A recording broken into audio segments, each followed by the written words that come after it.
প্ৰথম কথা মই শিলচৰৰ ৰাইজক এটা অভিযোগ দিব বিচাৰিছোঁ যে শিলচৰত বিজেপিৰ যিজন প্ৰাৰ্থী তেখেতে অসমত ব্ৰিটিছৰ দৰে এটা অসম বিৰোধী ষড়যন্ত্ৰত লিপ্ত হৈছে।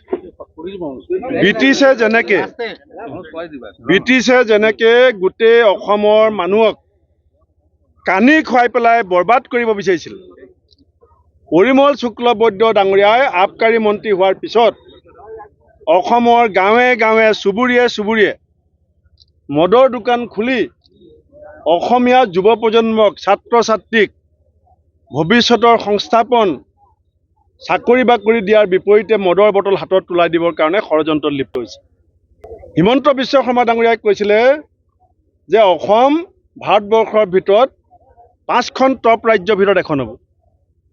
এতিয়া অসম 1 নম্বৰ কিহত হৈছে? হায়েষ্ট মদৰ দোকান থকা ৰাজ্যৰ নাম হৈছে ভাৰতবৰ্ষৰ ভিতৰত আটাইতকৈ বেছি মদৰ দোকান থকা ৰাজ্যখনৰ নাম হৈছে অসম।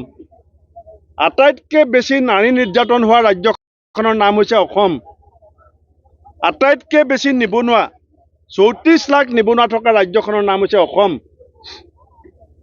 আজি যি অৰুণোদয়ৰ কথা কৈ তেওঁলোকে ভোট ভিক্ষা খুজিছে, আমি কংগ্ৰেছ দলে সিদ্ধান্ত লৈছোঁ যে আমি ক্ষমতা পোৱাৰ 100 দিনৰ ভিতৰত প্ৰত্যেক মাহৰ 9 তাৰিখে নলক্ষ্মী নামেৰে আমি প্ৰতিগৰাকী সাধাৰণ মহিলাক জাত পাত ধৰ্ম বৰ্ণ নিৰ্বিশেষে আমি 2500 টকাকৈ দিম। বিজেপিয়ে ইলেক্ট্ৰিচিটি বিল এতিয়ালৈকে 7 বাৰ বঢ়াইছে। আমি কংগ্ৰেছ দলে সিদ্ধান্ত লৈছোঁ আমি ক্ষমতা পোৱাৰ লগে লগে সাধাৰণ পৰিয়ালক আমি 200 ইউনিট বিজুলী বাতি ফ্ৰীকৈ দিম। আমি 200 গেছ চিলিণ্ডাৰ, এইটো অকল আমি অসমত পোৱা নাই, আমি কৰ্ণাটকত, ৰাজস্থানত, তেলেংগানাত আমি 500 টকাত চিলিণ্ডাৰ দি আছোঁ আৰু আমি কংগ্ৰেছে 500 টকাত চিলিণ্ডাৰ দিম।